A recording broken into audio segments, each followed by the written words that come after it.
सभी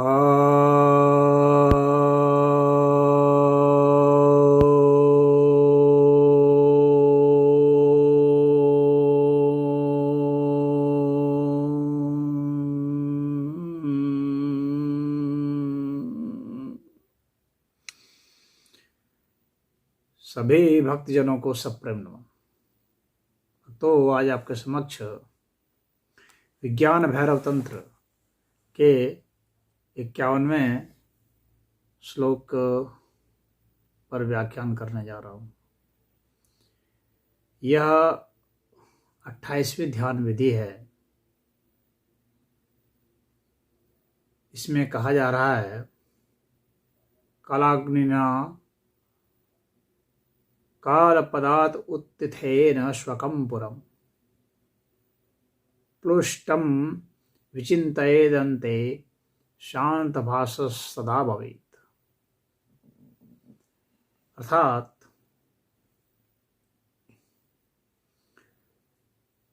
काल अग्नि का ध्यान करना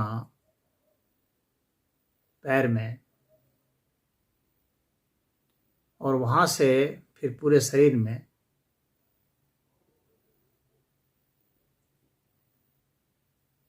पूरा शरीर कालाग्नि से भस्म हो जाए।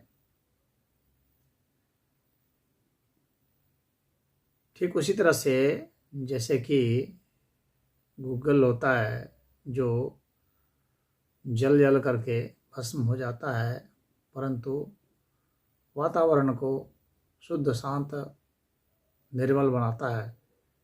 ठीक उसी तरह से यह आपको शांत कर देती है, आपको निर्मल बना देती है। उसी तरह का आपको चिंतन करना है, यानी धारणा करनी है।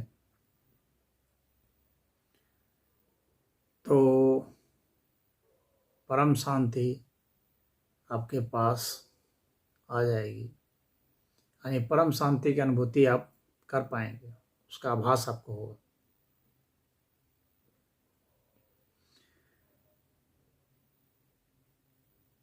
काल रूपी अग्नि सभी को भस्म कर ही रही है, वह बदल ही रही है। क्या हम उसे महसूस कर पाते हैं? क्या हमारी चिंतन शक्ति इतनी प्रखर है कि हम उस अग्नि को महसूस कर सकें? क्या हम इतना अपने बुद्धि विवेक को, अपने मन को इतना सूक्ष्म कर सकें कि हम उस काल के जो परिवर्तन रूपी प्रवाह है उसको समझ सकें? किस तरह से काल अग्नि किसी के रूप, रंग, आकार, प्रकार, गुण, इन सब में लगातार परिवर्तन कर रही है। तो इसी का ध्यान करना है। आपको बैठ जाना है और किसी भी ध्यान आसन पर बैठ करके, और शुरुआत जो है अपने अंगूठे से करें, पैर के अंगूठे से करें, और वहाँ से वो अग्नि बढ़ते हुए आपकी पूरे हड्डी, मांस, रक्त, मज्जा, चर्बी, जो कुछ भी है, इन सबको जलाते हुए, खाक करते हुए पूरे शरीर को आपको भस्मीभूत कर देती है। आपको अर्थात आपके इस भौतिक शरीर को, आपके अर्थात जो कुछ भी यहाँ परिवर्तन के योग्य है, उन सबको इस तरह से पूरा शरीर भस्मीभूत होकर के पवित्र हो जाता है। बुद्धि भस्मीभूत होकर के पवित्र हो जाएगी। जितने भी पदार्थ होते हैं सब समय के द्वारा जला दिए जाते हैं। अंततः कालाग्नि रह जाती है,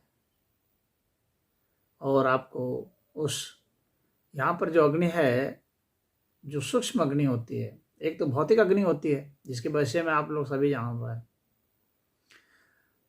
और जिसको विज्ञान ऊर्जा कह रहा है, लेकिन वैदिक जो शब्दावलियां हैं उसमें अग्नि सूक्ष्म है और अग्नि रश्मियों का स्वरूप है। रश्मि अर्थात सूक्ष्म अग्नि, वह अग्नि जो कि अभी ऊर्जा के स्तर पर नहीं आई है, उसमें तरंगे तो हैं, कण नहीं, जिसके कारण संघर्ष नहीं है, जिसके कारण जो है उसमें ऊष्मा नहीं है, इस तरह की अग्नि, तो वह कालाग्नि है। तो वैसी कालाग्नि जो है भस्म करती है और दे आती है। यहाँ पर अग्नि का भौतिक अग्नि से संबंध नहीं समझना चाहिए। हालांकि एक दृष्टांत से आप समझ सकते हैं कि ठीक है, अग्नि भस्म करती है साधारण पदार्थों को, लेकिन जो सूक्ष्म पदार्थ हैं उसे कौन सी अग्नि भस्म करेगी? सूक्ष्म पदार्थ अर्थात जो विद्युत ही है, जो प्रकाश ही है, उस प्रकाश को कौन भस्म करेगा? उस विद्युत को कौन भस्म करेगा? सबको कालाग्नि ही भस्म करती है। इसीलिए इलेक्ट्रॉन में भी बदलाव हो जाता है। इलेक्ट्रॉन भी बदल करके पॉजिट्रॉन हो जाते हैं, बदल सकते हैं। तो जो सूक्ष्म अग्नियां बदलती हैं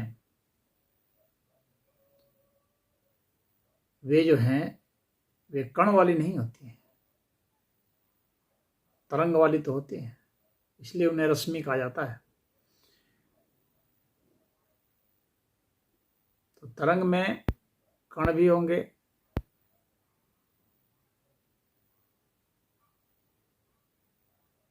तरंग का मतलब होता है कि उसमें कण है, लेकिन वह आपके भी ऑब्जर्वेशन में नहीं है जरूर, लेकिन रश्मियों में तो ऑब्जर्वेशन में भी नहीं है और है भी नहीं।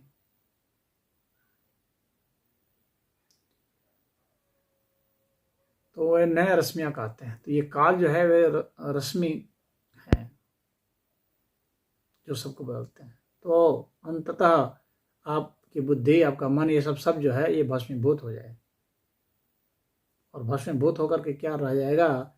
जो रह जाएगा वही आध्यात्मिक तत्व है, वही आत्म तत्व है, वही हमें शांति प्रदान करता है अंततः।